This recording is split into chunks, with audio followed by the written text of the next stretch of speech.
Welcome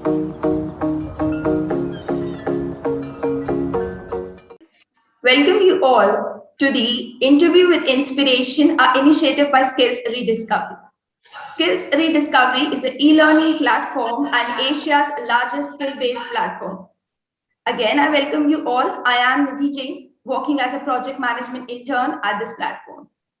I welcome you here with us today, sir. We have today with us Mr. Rishikesh Dave. He has 18 plus years of experience in law, and I think he has so much in academic experience that it will be less to give justification to his introduction today. But still, I try my best today, sir. He holds a PhD degree in the subject sovereign immunity and criminal international law. He holds a PhD plus a doctorate in scholarship and also been awarded with several projects under his name. Before coming to serve as a dean at Marwadi University, he has served as faculty member at various colleges. His intention to join Marwadi University was to bring Marwadi University as a world-class law school in the Saurashtra region, sir. And I also got to know that he has also been successful in receiving Eramis project that is worth of 1.5 crore. Sir, it's really a pleasure to have you here with us today. And I would also like you to justify your introduction, as I would be a very insignificant person, I would say, sir, in front of you to elaborate on yourself, sir. So please tell us about you, sir. Okay, I think you have done a good introduction, and most of the time, introductions can be manufactured, but the real skills cannot be. Yes, so I would like to thank you, first of all, to providing me this opportunity, and I hope whatever I share will be useful to the young generation, and it will inspire someone in their life to go ahead. So it's been a long journey for me in academics, coming from a farmer's family with no education background. And when I was student, I was not so fortunate that my parents were worried about me or my education, you know and they didn't knew even what I'm studying or in which standard I was. But I mean, having said that, it was a blessing in disguise because I could pursue what I wanted to pursue. Without any pressure from my family. Okay, you have to go for science, or you have to do engineering, or you have to be doctor. So I could pursue what I liked. And initially when I started my college, it was I did not have any goals, career aspirations as such. I just wanted to have a degree, and then continue with my father's agriculture. And that was the initial thoughts. But then when I started doing law, and then I also would like to thank my father for that. That he asked me that, okay, go for a law degree. I said, why? And he said, well, people will be afraid of you if you are a lawyer. So that was the reason behind choosing. First of all, to join law. But then I started developing my interest. I started enjoying it, and then I joined masters in human rights law and international humanitarian law, which was very close to my heart, being an activist right from the beginning. So that led me towards academics, and I started teaching. I used to travel. I mean, you will be amazed to know that I used to travel 200 kilometers every day to attend my classes. That would take because about 3 hours, I guess. Pardon? That would take about 3 hours, I guess. Yeah, I mean, in the roads which we had at that time, it used to take 2 hours or 2.5 hours one way. Yes, sir. So an average journey of 5 to 6 hours every day I used to take. And because I was living in Jamnagar and the university was in Rajkot, so that I continued for not just for 2 years, but then I also started teaching in Rajkot. So for about 4 to 5 years, that was my daily routine, a daily travel of 200 kilometers. But having said that, you know, I finally got an opportunity to teach at Gujarat National Law University. That is one of the best law schools of India. And I think that was the start, because having no experience, no vision about, how GNLE would be, when I entered it for the first time. But then I learned, I went on learning a lot, every phase of my life since then has been a learning experience for me. So at a very initial stage only itself, I was made a registrar of Gujarat National Law University. And the building that Gujarat National Law University is right now, we started the whole process of building that particular campus. So yes, it was a very interesting journey. Then I shifted to Nirma University, and then I shifted to Galgotias University as a dean. After that, I was with NMIMS Bombay as a dean of School of Law. And then I got this opportunity at Marwadi University to develop a new law school.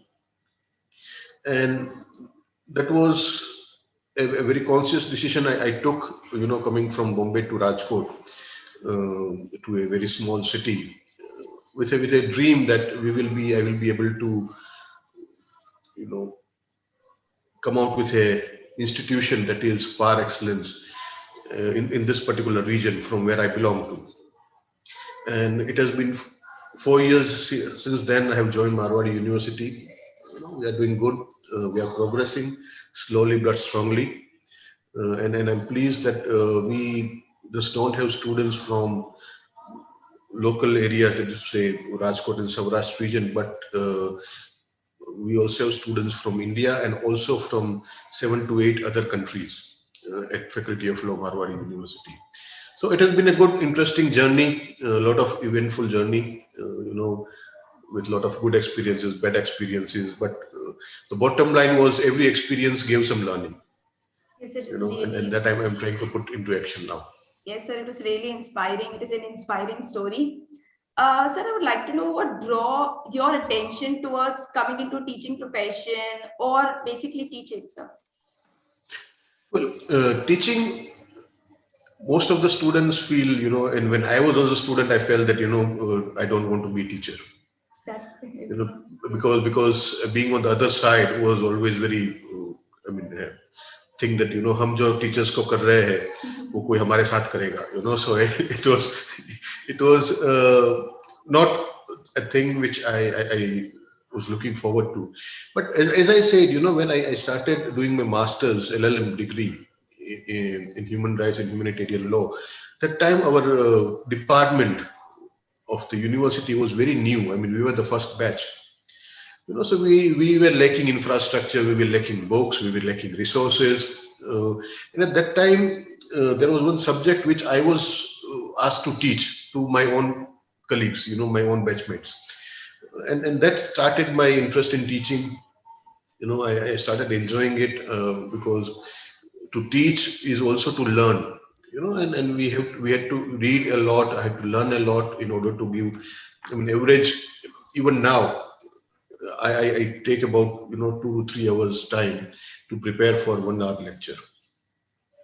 So that is the level of learning you need to do to become a teacher. So yes, I started enjoying it, and especially after I joined Gujarat National Law University, that feeling or that decision was strengthened, because when we see young people, changing, they are becoming more responsible, you know. And even now when I get calls from my students, कि, sir आपने उस दिन जो पढ़ाया था, whatever you taught that day, I used it in court today, and so that gives me a lot of satisfaction, and a lot of proud feeling. I mean, today I see my students becoming partners of law firms, becoming judges. It gives a lot of satisfaction to you, and and that feeling that he or she is my student or was my student. When I proudly share it with my colleagues or my friends or my family, it gives a lot of satisfaction. And I think more and more people, young people should think and join teaching. The best part of teaching is, you remain young because you are surrounded by young people, you know and it's not a job where you will be forced to I mean work from 9 a.m. to 9 p.m. That's it's the it's added it's a good advantage. job, good salary is there. So I would like to encourage young people who will be watching this to try and join teaching, because it is an interesting profession. Yes, sir. In our society, there's a mentality that teaching should be chosen as a last profession. If you're not able to do something, become a teacher. That's the tendency in our society. Yes. Yes, sir. So, what are the challenges you face to withstand the complexities of your industry Well, I would not say law or teaching as an industry. I would say it is a profession. profession? Yes, sir. Yes, sir. Yes, and there are challenges. When it comes to teaching, also there are a lot of challenges, and teaching law, you know, has its own challenges. But the major challenge for teachers is to ensure that the students learn. Yes, sir. Okay, because these days the attention span of students has decreased a lot. I mean, 10 minutes of lecture and they start becoming restless, without mobile and without Instagram and WhatsApp. So the main problem, or the main focus for a teacher is to ensure how they ensure that students are attentive in the class. Okay, and especially in law, most of the students who opt for law are very clear about their future. Okay, because they are not driven by their uncles and aunts and neighbors and their friends. Okay, they are driven by their passion of becoming a lawyer. Yes, sir. And most of the time, the students I have met, I mean I'm not say all, but most of the students, they are, their parents, their family are against them because they have chosen law. So they are very focused, they seriously want to learn. And if you are not prepared as a teacher, you know you will be at the risk of being branded as incompetent teacher. Yes, sir. Okay, so they are very focused, they are very brilliant students. You have to be ready, as a teacher, to answer them, to satisfy their curiosity, and also to debate with them.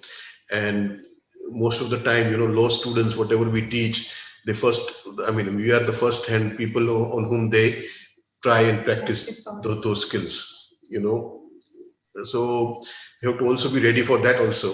Yes, And sir. most of the universities where we have like multi branch universities or multi faculty universities, the law students are at a target because they argue a lot. I mean, that is what they say, that I mean, your law students are arguing a lot. They do a lot of nuisance. And I said, it's what we teach. That's what we teach, and that's what they will implement. So the major challenge, as the question is that we have to be equipped. Yes, Okay, sir.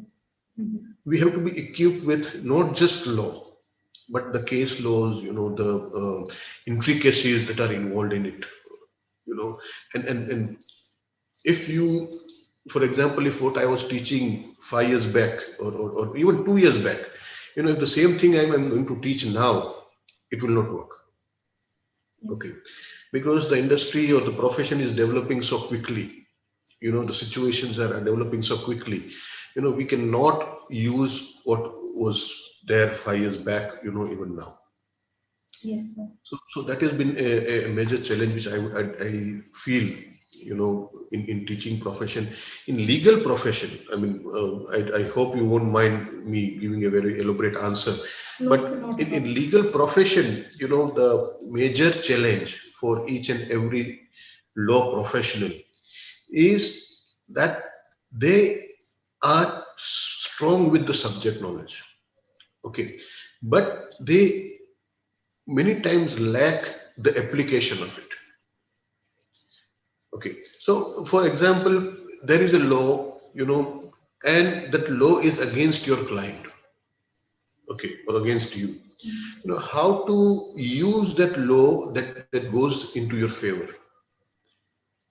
Okay, how to ensure your weaknesses, are not coming out, and you are able to bank upon your strengths. Okay, so that is a major challenge with law professionals. I mean, if you don't have necessary skills, okay, of critical thinking, or of argumentative skills, then you will not be successful. Okay, and another thing is we have to be very careful about uh, the fact that you have to be updated. Yes. As I said, we have to be very updated about the necessary latest case laws, latest developments. I mean, the legal industry or the legal profession is changing so fast, like all other professions. We have to be very ready for all these challenges. Yes, sir. So, Yes. sir, in short, teaching is a profession which also keeps you updated. It never renders you outdated, I think, because Yes. Yes. And to be a teacher, you have to be passionate. yes, sir. Okay अगर आपको रोजी रोटी कमानी हो इसलिए आप नौकरी कर रहे हो I'm sorry for using Hindi, No, but it's but all but right. then don't teach. Yes, sir. Okay, do any other thing, don't teach, because you are not just I mean spoiling your life, but you are playing with the careers of hundreds of students. Who you are teaching. If you don't have passion, of teaching, then teaching is not something that you should go for, because you know you do whatever you can do for yourself, but you do not have any right to spoil careers of hundreds and thousands of students whom you will be teaching. As simple Yes. as that. Yes. So this is a question which I would personally like to ask. I'm really attracted by the name Marwadi University, sir. So how this Marwadi name came up, or what is the story behind it, sir? Well, there is not a big story about it. Our promoters, their surname or the second name is Marwari. Okay. It's a private university, and I don't know if you heard the name Marwadi Shares and Finance Limited, which is I think one of the largest stockbroking firms of India. I've heard about it, sir. Yes. Okay, yeah. So they are the promoters of these universities. Okay, okay, sir. So tell us more about your university as to what courses it offers to students, and whether the university provides some add-on course for in building the skill in students. Yeah, good question. I mean, our university is a multidisciplinary university. We have courses starting from engineering, management, pharmacy, physiotherapy, law, agriculture, computer science. So it's a multidisciplinary university. The only university in Gujarat with NEC A+ accreditation. So a very young university, Yes, sir. spread across in a very beautiful campus. The major thrust of this university is that you know not just imparting them the students subject knowledge, but also equipping them with necessary skills, that helps them in applying those subject knowledge. Yes. Okay. Okay. For example, at Faculty of Law, if I give you example of Faculty of Law, we ensure that we just don't teach law. Okay, because law is available on Google. Yes, sir. Okay, if you Google it, anything, you will be able to find, thousands and thousands of pages of literature on that. Yes. The important thing which you need to teach the students is how you are going to apply that in a given situation, right? And for that, we have a lot of add-on courses. Okay, like from for example, in the first semester itself, we teach them critical thinking. Okay, we teach them argumentative skills. Okay, we teach them legal communication, legal English. Okay, we teach them what is necessary for a branch of law. For example, if you want to become a judge, okay, I mean, till third year, most of the students, are not clear what they want to become. After third year, they are very clear that okay, they want to go for a corporate world. They want to go for a law firm, or they want to practice in court, or they want to become a judge. So whatever is their career aspirations, we ensure that we train them for that particular career. Okay, because our vision is to make students ready for the profession from the day when they graduate. Okay, another very important thing which the entire Marwadi University practices is communication skills. Okay, That's yes. we are not giving real emphasis on that particular part in our education. Okay, we have developed in Marwadi University, we have developed a separate department called Learning and Development Department. Okay, they start working with students, from all the disciplines from the day when they take admission into the university. Okay, and they train them with regards to communication skills, with regard to soft skills, with regard to interviewing skills, and so many things that are not given in the formal education, but are, I would say, not equally, but even more necessary, Yes, sir. than the core education. Okay, So, because for example, if you are a good lawyer, you know the law. Okay, you know everything, all the intricacies of law. But if you are not able to communicate that thing to the other person, that knowledge is useless. yes. Okay, so all these things, are very important part of the day-to-day routine of Marwadi University. Okay, at Faculty of Law, we also ensure that we provide 8 compulsory internships to the students. Okay, because law in books and law in practice, there is a huge difference between them. Yes, sir. So from the first semester itself, they are sent for internships. Okay, so in first semester, they go to an NGO, that is compulsory. Okay. Okay, and why we send them to NGO? Because they need to know the realities of the world, realities of the India. Okay, most of the students who take admission in law, they are, I mean, not just in law, but in all the disciplines, they have first time come out of their house, Yes. in university. They don't know the realities of life because they are well protected by their family and their parents. So once they go to NGO, they come to know the realities of life, to come to know how people survive, what problems they are facing in day-to-day routine. So we send them to NGO. Then second year we send them to trial court. Trial court is the place where all the cases begin. Okay, so if you don't have knowledge of trial court, you cannot succeed. Then next year is to the High Court, and then the Supreme Court or law firm or corporate houses, whatever it is. So this 8 internships helps them a lot because number one, they develop practical skills. Okay. Number 2, they develop contacts. Yes. You know, A network. when they go there, Number 3, they get exposed to people who matters. Yes, sir.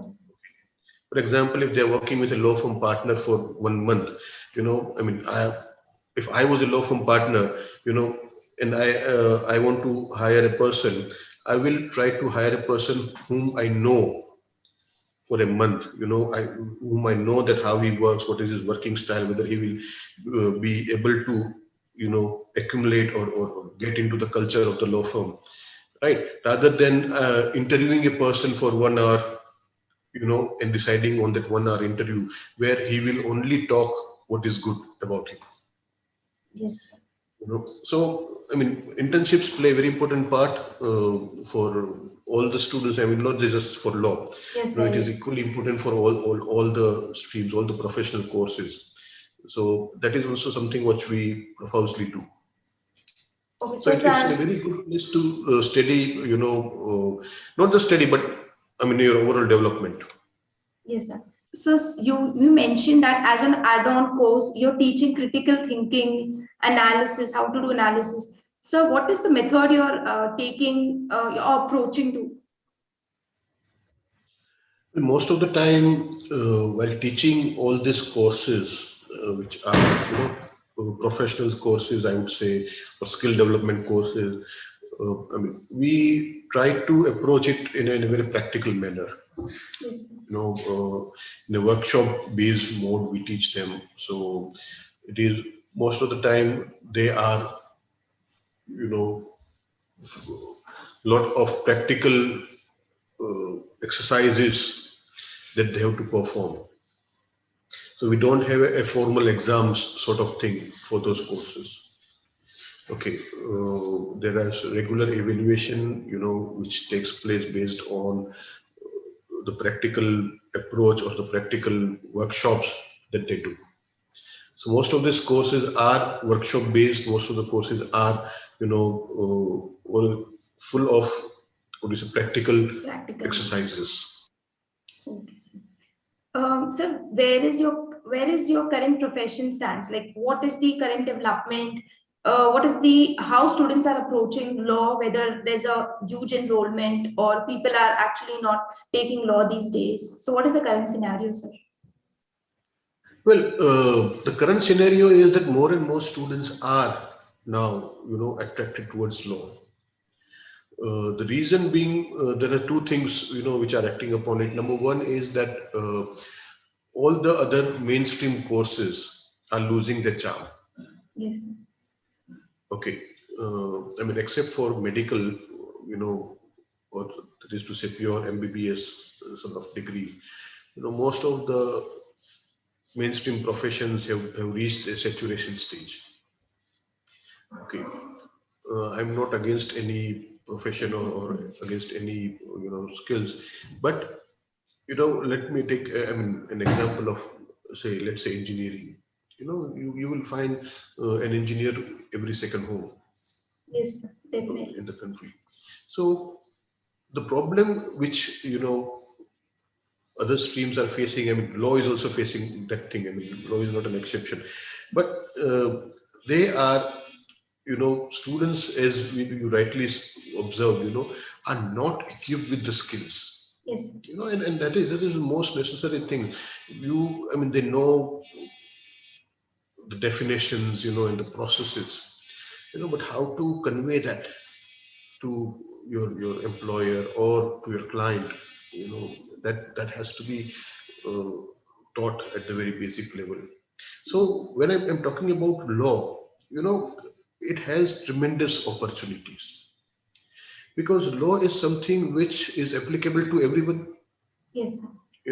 I mean, right now I am also governed with law. Right now you are also governed with law. Each and everything which we are dealing with are governed with law. So there are multiple avenues, that are available for law graduates. Okay, and that is why more and more students are, opting for law. The reason being, as I said, there is less competition. I mean, in economics, we have learned demand and supply, very Yes, simple. sir. That is also applicable in every profession. So right now in law, the demand is high and the supply is low. I would like to put it like that way. Yes, sir. So We can see. the only problem is that most of the students, who are in 11th and 12th, they are not aware, of the opportunities that a law graduate has. Okay, and I mean earlier also, that was a thing, and it is still there in the minds of the parents, that law is the last resort. If a student is not able to do anything else, then he goes for law. Because I mean, we all have seen, if you go to court, people, lawyers, running after us for cases and all those things. But nowadays, I mean, the scenario has totally changed, especially the 5-year law program. If you take admission in a good institution, and you get proper training and proper skills, there are tremendous opportunities available, because there is a lack, huge lacuna of good lawyers. Yes, sir. Okay, there are thousands of lawyers, but there are very few good lawyers.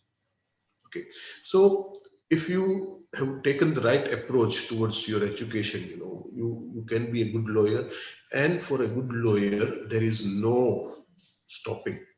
Okay, Yes, I'm not just talking about monetary gains. I mean, of course, they are huge if you're a good lawyer. Okay, even in law firms, and average packages, starts from 10 to 15 lakhs per annum. So that is there, but at the same time, law gives you an opportunity to do variety of things. yes, sir. Okay, It for develops example, you. yes, I mean, you can be a criminal lawyer. If you don't like that, you can be a lawyer of a civil nature. You can join a law firm. And these days there are very niche areas that have come up in law. Yes, sir. Okay, for example, sports law, or entertainment law. Or recently we all are seeing, the application of health law, Yes, sir. during this pandemic situation. So air and space law, so many different branches of niche areas of law are available. So a student can go into any of those branches, develop their specialization, and then there is no looking back. Yes. Okay, Sir, so that is a beauty. Yes. yes, sir. You can, if you're saying something, you can answer. No, I mean, I was just saying that that's why law has, tremendous opportunities, Yes. and if you like to read, if you like to debate, if you like to discuss, if you like to research, then law is the profession for you. And yeah, I mean, there are, unlimited opportunities. Okay, so if you are a good law student, if you work hard, sky is the limit. Yes, sir. That is what I can say. Sir, these days we're hearing how, I don't know how much this question is relevant to today's interview, but still would like to know, sir, what about technology? How much technology has ingrained in this law arena or the space of lawyer in also? Well, it is, of course, a relevant question, and we have, more and more technological advances even in legal profession. Yes. Right from, I mean, in the beginning, when I was studying law, I had to go through, the big volumes of books Yes, sir. that were available, to search a case. Now it is online. You just type keywords, and it is there. Everything is available. So of course, I mean, technology is very important, and it is entered into even law in a big way.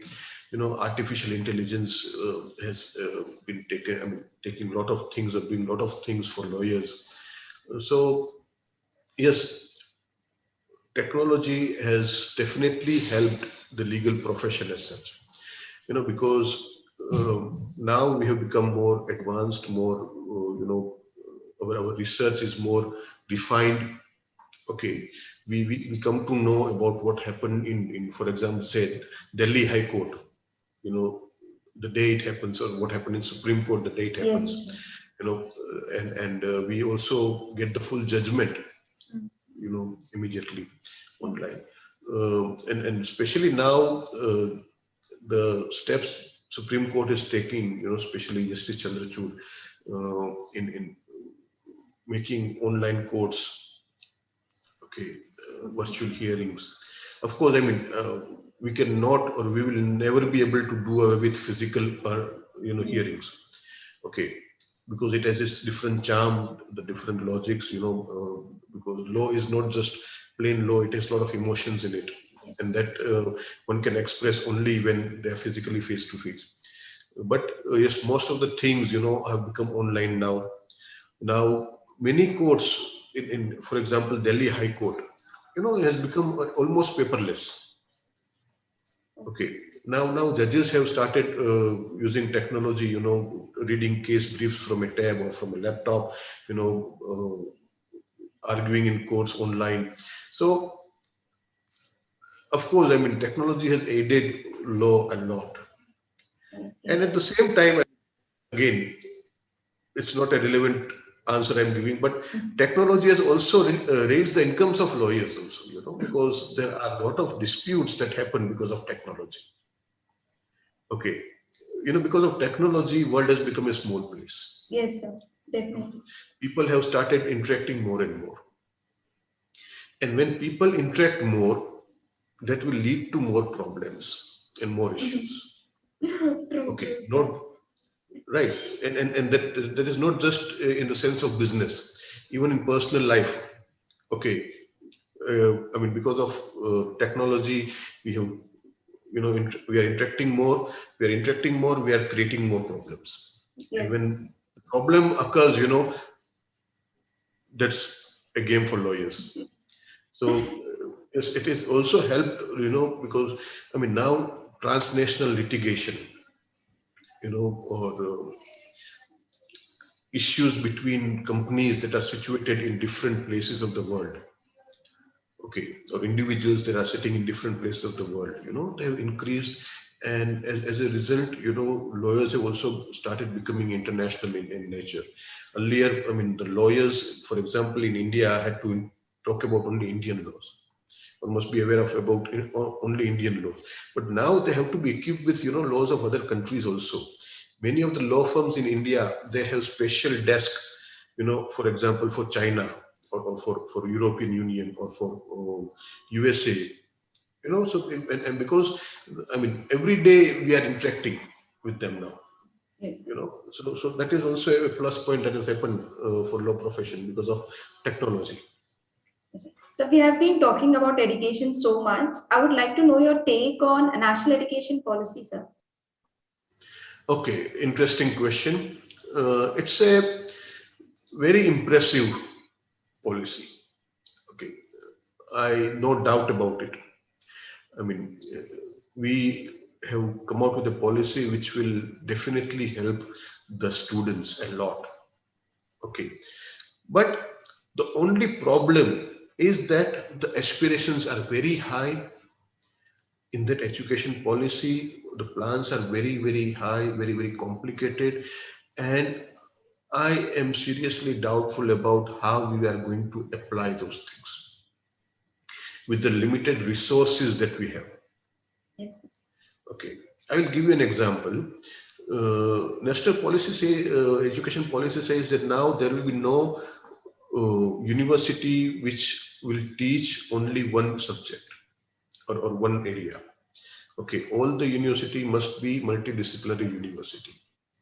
Okay, now let me give you an example of national law universities. Now they are set up with an exclusive mandate, right? With a limited budget that was given by most of the state governments as a seed money, and then they are now self-sufficient, self-financing law schools. Now asking them to become a multidisciplinary institution, is not a good thing. It will lose their, focus on law. Okay, because they have to introduce other courses, or other branches, and they have limited infrastructure, they have limited sources of income.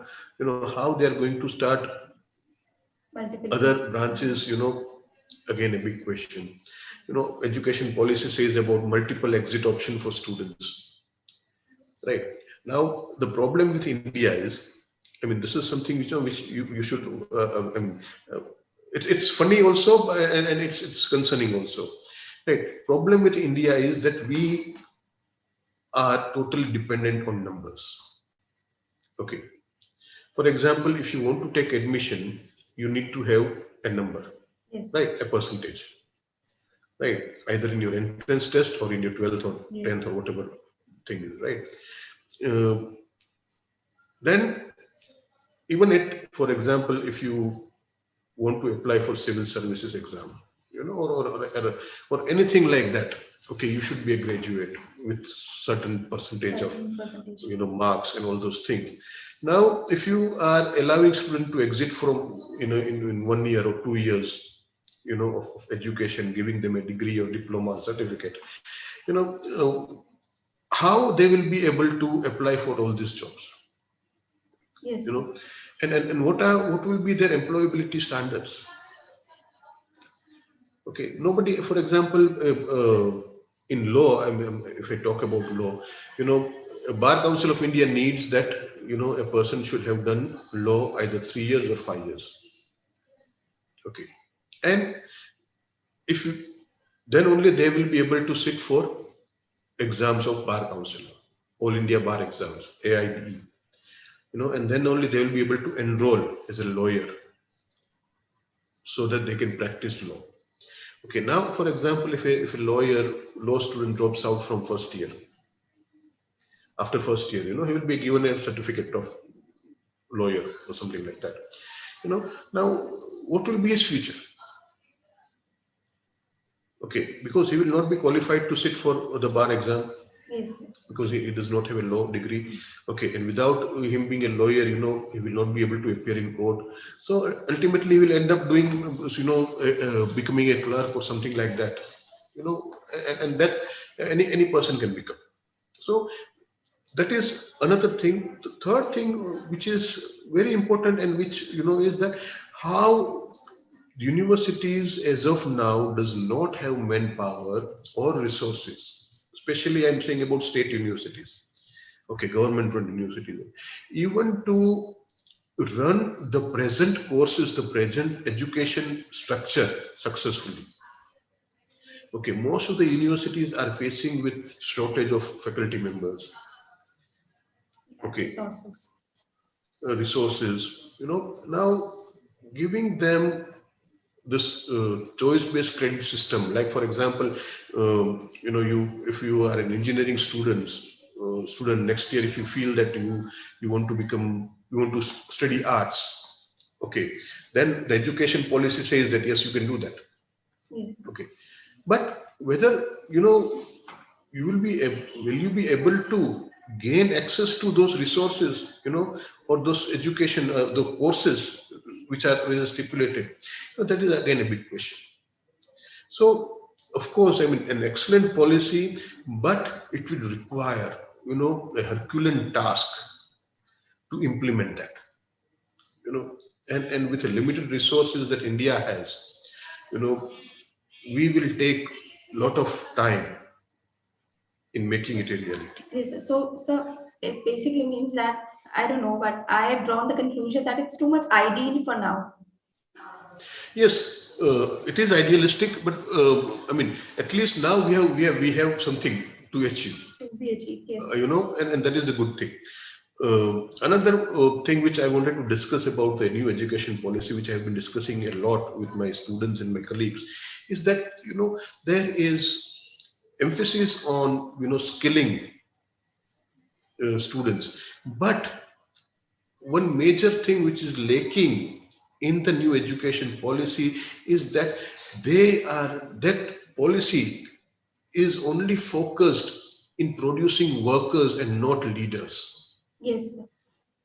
Okay, in the entire education policy, if you read carefully, hardly there is any emphasis on developing leaderships. Okay, and that is something which I strongly feel that we should be inculcating. Okay, for each and every student, there has to be leadership qualities in it. Okay, because I mean, nobody would like to become or remain a worker for the whole life, right? We all have to grow, yes, right? And that is the aspiration of the education policy, right? And if you don't have leadership skills, you will only be a normal worker for the rest of your life. So that is something which I feel, they should inculcate, they should promote in the new education policy. Yes, sir. Sir, no, I think no interview will go without having a question on COVID. And so even this interview has a question on it. What lesson should we draw from, what lesson should the education fraternity draw from this COVID, sir? To be more precise in particular. Okay, a good question. A lot of lessons. We learned a lot uh, because of COVID, right? Earlier we used to struggle, for stopping students from using mobile in the class, and now we have entered that mobile, Yes. you know. So now we are forcing students to use mobiles. Uh, but yes, the major thing which COVID situation has taught education fraternity is that we have to, use technology in education. Okay. Now the traditional setup of education of a classroom teaching, has diluted, and it's not possible as of now. So we have started becoming digital. We have started becoming more and more inclined towards online teaching. And that has opened a lot of avenues. Okay. See, just a simple example I can give is, right now I'm sitting in Rajkot, and I think you are sitting in Delhi, Sir, right? I'm from Rajasthan. I'm in Rajasthan. Okay, so we are hundreds of kilometers away, right? If you wanted to had this interview, pre-COVID, we would have been thinking, okay, you would be thinking that, okay, I have to come to Rajkot, to take your interview Yes. and things like that, and then now it's there. So COVID has, I mean, online education has made that possible. And earlier also it was there. I mean, Zoom was there before, Yes, sir. right? But hardly anybody knew about Zoom. And now Zoom has become the most popular, the most used, software in the entire world, Yes, sir. right? So earlier we were ignoring or we were avoiding these things, right? But now it has become compulsion, to use technology. We are now working towards, online exams, remote proctored exams, so our students are sitting, across the world. As I said that, we have international students also. So our students are sitting in the near the, what do you say, Kilimanjaro, in Kenya, and from there they are taking education, attending online classes. So that is a major thing which we have learned, that we have to become, use technology more and more for education, right? But it has also made us realize that this platform cannot take, you know, place of physical education also, Yes. or offline education Yes. also. Yes, sir. Okay.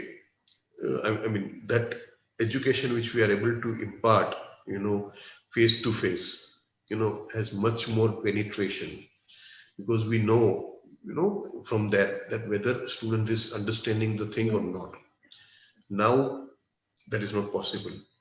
So yes, COVID has become has changed us a lot, and hopefully it will end soon and we'll be back to the campuses, but now what will happen, what I foresee is that, we will have a universities working in an apartment. Okay, because of this hybrid education system, I mean, I foresee that thing, that 5 or 6 people working in an office space of 20 by 20, running a university, giving a degree. So, of course, it has opened a lot of avenues, but it has also brought a lot of challenges. Yes. The reason being, let me tell you that, every day I get at least 20 to 30 emails, about different online education platforms. Okay.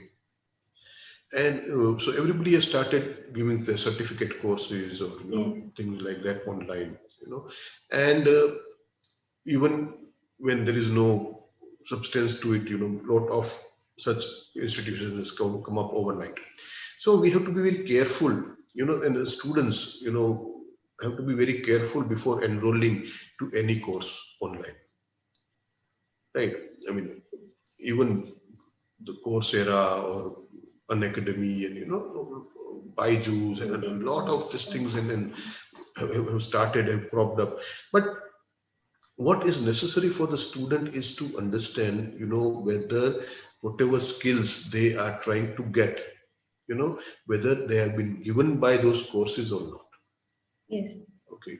And for that, they would require a lot of research.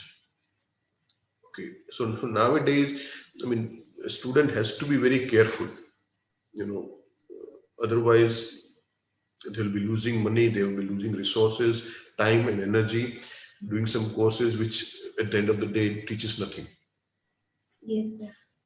So okay, being more specific, what impact is it having on law, or again, coming back to the profession you are from? You mean the COVID situation? Yes, sir. Okay. Well, legal profession has been hit badly Yes, sir. by COVID situation.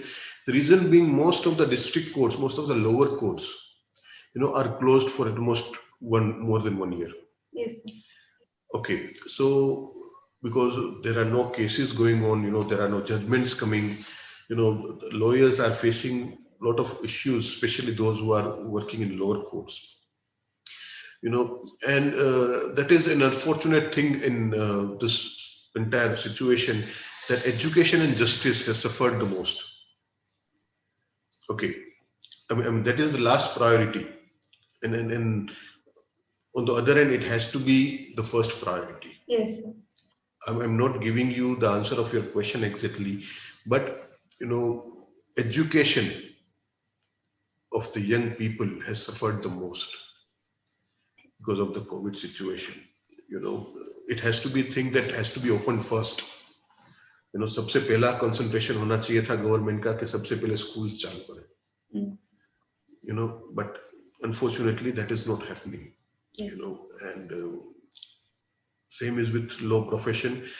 But at the same time, as I said, because of COVID situation, now more and more courts are becoming online, but it has only reached to the higher judiciary, not to the lower judiciary. Okay. Yes. But once the movement has started, it will reach, and that is what I'm positive about, that, ultimately that also will be possible in lower courts, where there will be online hearings, online judgments, which will be passed. And it has also brought along, a lot of legal issues among common men, right? Especially issues which are called as force majeure or act of God. So there are many cases which are coming up because of those things, because people are not able to fulfill their contract because of the lockdown and all those things. So lawyers have also got a lot of opportunities to study things which were not so important till now. Yes, sir. Okay, so as I said, there are good things and there are bad things. But because of COVID, yes, legal profession has suffered, and I hope they will be coming. I mean, I end, for all these things. But you are looking at the situation as of now, it's getting bad to worse. Yes, sir. True. Sir, we'll wrap this interview with last question. How much do you think the education system we have today is blended with skill, or how far are we in reaching that stage? Because we have talked a lot about skills, right, in this interview, sir. So if you could. Yes, see, education has to be a holistic education. Okay, and the whole idea behind giving holistic education is that you should not be just given subject knowledge, okay, but you should be aware, you should be knowing, okay, or you should be equipped with those necessary skills to ensure that you can use it practically. Yes, sir. Okay, And unfortunately, the formal education of India, does not have that room. Okay, even now, you, I mean, in school education, your how much you remember is important. Yes. You know, I mean, you study whole year, and for last 2 months you mug up everything which you have studied, and the term I used is you vomit, that thing in your answer sheets, and you get marks, right? And that is not giving you jobs. Let me tell you very frankly and very honestly, I Yes. was never a good student. Let me tell you. Okay, I was a very average student. Okay, but the thing is, I had looked at the things differently, in a practical manner, and that is what is important. Yes. Okay, you can be an average student. Okay, but whatever you should be able to put it practically, in practice, and that is where skill is becomes important. Yes. Okay, so if I am not able to communicate with you properly, if I'm not able to express my feelings or my views Yes, sir. with you properly, probably you will not be doing interview with me. Are you getting my point? Yes. So I mean, that is very important in making a person employable. Okay, so skill development, I think, is the key. Yes. Okay, for a successful individual. But yes, I mean, never underestimate the power of the basic things of each subject. Okay, if you have a lot of skills but you don't have the knowledge of the subject, okay, then also those skills are useless. Yes. So both are equally important. Okay, there has to be blend, there has to be harmony among these two things. Okay, and if you don't have the harmony, you will end up building bridges which collapses in 2 days.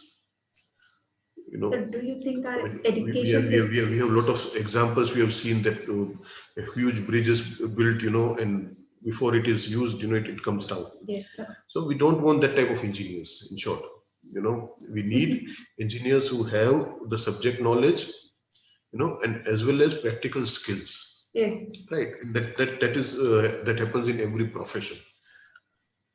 So then, do you think the education system is serving those needs, or it's not? Or wait, As of now, no. As of now, see, it depends. I mean, on the institution.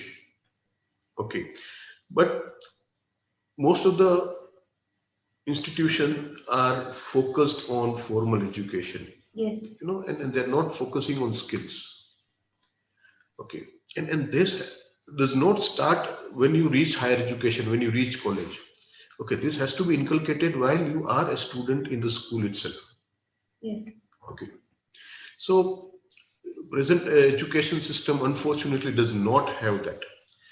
Okay, as I said, we are more into remembering things, Yes. rather than applying the things. Okay, and the reason behind that also, I mean, especially in India, is the number of students appearing for exams. There is a huge number, and there is huge competition. So somewhere we have to draw a line.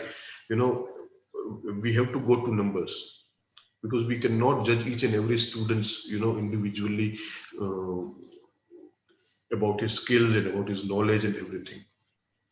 So we have to say that, okay, a cat also has to climb a tree, and a fish has also to climb a tree, to pass the exams. So that is unfortunately the current situation is. We don't see that, okay, a fish cannot climb a tree, but she can swim. And an elephant cannot climb a tree, but has tremendous power, to bring down the whole tree. Yes. So we need to develop an education system where we are able to identify, the potential of each and every student. because I very strongly believe that no two individuals are same, Yes. even if they are twins. Okay. I mean, let me ask you one thing, very simple thing, most of the students which I've observed, whom I've observed, either they are good in maths or either they are good in languages. Okay. I've hardly seen any student, exceptions will be there, but I've hardly seen a student who is good in maths as well as in English. Okay. So what about you? What are you good at? So I'm not good at maths. So you are good at languages probably. Right. But yes, sir. And that is a reality. I'm telling you. Yes. You look at, ask your class, ask your parents, your neighbors, they will never say that, okay, I'm good at both. There will be hardly any students who will say that. So we have to ensure, that a person who is good in English or in languages must be studying languages. Yes. Okay, must be studying social sciences. If you make them study maths, okay, they're going to fail. And once they will fail, they will be frustrated. They will be going away from the education. Yes. Okay, so parents, teachers, education system, everybody has to understand this particular fact. Okay, of course, the new education policy does, think about this particular aspect, and that is why they have given with, this multiple credit bank and multiple exit options and all those things are there. Okay, so if we are able to implement that, in the right perspective to achieve the objective which is set up in the education policy, then it will bring wonderful changes. But again, if it goes through the bureaucratic lines, okay, which most of the policies of India happens to go, then it will not be able to achieve the objectives. Objectives. Well, if Right. the kind of politics we have, if it interferes with it, then the goal will be much I'm not talking about politics, but I'm talking about the Bureaucracy. bureaucratic Yes, sir. things, Yes. that everything has to be done in a certain way, Yes. and that flexibility has to be there, in the entire education process. Okay. I mean, in 10th or 12th standard, I'm just talking about giving you a very simple example. Okay. You are a very brilliant student, you worked hard for the whole year, and when there is an exam, 12th exam, you become ill, you fall sick, you are hospitalized, you are not able to give your exams. Okay. What happens to your future? You have to repeat the year. Right. I mean, that is where we are lacking the flexibility. Yes. Okay. And that is where we need to work upon. Right. Why can't I give exams, for example, after 1 month of my 12th education, if I'm fit to do it? Are you getting my point? Okay. Or if I'm not good at it, I may take 2 years, I may take 3 years. Fine. So that has to be that flexibility, there has to be encouragement of the skills that you are good at. Yes, sir. Okay, जो आप में कमी है, वो कमी अब try करो उसको छुपाने की या उसको दूर करने की, लेकिन why you are trying to become strong, in the things which you are not good at, rather than becoming strong in the things that you are good at. Yes, sir. Are you getting my point? Yes. So that changes everything. हम बहुत बार बोलते हैं वो 3 Idiots में Amir Khan is saying that if Sachin Tendulkar was asked to sing, and if Lata Mangeshkar was asked to play cricket, then they won't be successful Yes. as we know as of now. Then I strongly believe in that point. जो उसमें बच्चे में जो अच्छी चीजें हैं, आप उसको निखारो, rather than asking them to do something which they are bad at. Right? So we need a system which actually realizes the potential of each student. और ताकि जो टीचर्स है, जब बच्चा पहचान नहीं पाए अपनी पोटेंशियल, तो टीचर्स उसको हेल्प करे उसकी पोटेंशियल पहचानने में. That should be the system. I Yes, feel so. exactly. Yes, sir. Exactly. Sir, your every answer was very elaborative. I had a whole new perspective today on different things, especially on national education policy. I never viewed it in the way you viewed it. You explained it to me today, sir. I am very sure the viewers, our viewers, will be learning a lot from you. Will be drawing inspiration from you, sir. Sir, would you like to add any ending note? Anything you would like to say to our viewers? Well, I think most of your viewers will be young students, Yes, who are in colleges, in schools. They have to be, as I explained earlier, your career, this is a very simple thing I explained to each student, is that the only thing that will stay with you for all of your life is your degree. Okay, your parents will go away, your friends will go away, even husband and wife, there is no guarantee they will be staying together. But I mean, your degree, even if you like it or not, will stay with you for rest of your life. So whatever you study, ensure you take the right decision based on your strengths. Okay, and not based on something, your neighbors or your chacha or your chachi or your friends will tell you. Yes. Okay, because you know your strength, you know your weaknesses, and ultimately you will be responsible for your success and you will be responsible for your failures. So take that responsibility now. Choose a career which you enjoy, which you like to study, rather than choosing something which everybody is doing. You ended with a great ending note, sir. We are very thankful to you to give us your time today. It was really a pleasure and big opportunity for me to talk to a person with so much experience, sir. Thank you so much, sir, It's a for your pleasure. time. Thank you. Thank you so much, Smriti. Yes, sir. Thank you again, sir. Bye. Bye, sir.